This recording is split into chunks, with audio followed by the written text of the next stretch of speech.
क्योंकि वो भाषा उन्होंने अपने उस समय की भाषा में लिखा।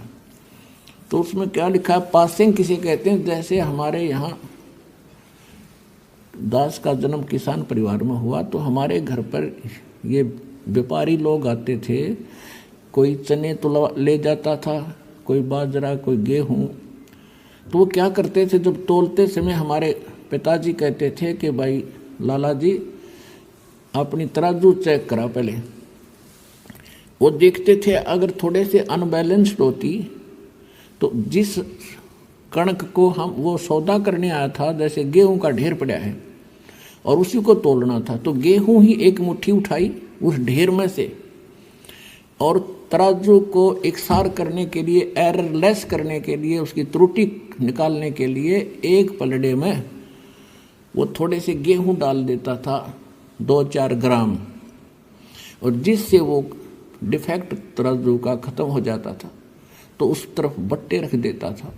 और फिर उसके बाद वो सौदा कणक का तो घना था, वो पासिंग तो उसका तो कोई सौदे में अकाउंट है नहीं उस पासिंग का, तो जो रखे थे इतने गेहूं, तो ये पासिंग समझो।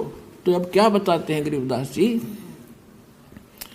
सतनाम पालड़े रंग होरी हो। सतनाम के 2 अक्षर हैं, वो तो स्पष्ट लिखा है वाणी में। सतनाम तो दास इसलिए बोल रहा है, इसको थोड़ा सा सार्वजनिक कम कर रहा हूँ अभी, वैसे कर तो दिया तकरीबन। वो 2 अक्षर का नाम है, एक ओम और दूसरा वो तत् सांकेतिक है। कहते ये सतनाम है 2 अक्षर का, ये 2 अक्षर के नाम का जाप सतनाम कहलाता है। तो कहते सतनाम पालड़े रंग होरी हो और 14 लोक चढ़ावे राम रंग होरी हो। 3 लोक पासिंग धरे रंग होरी हो, तो ना तुले तुलाया राम रंग होरी हो। ओए होए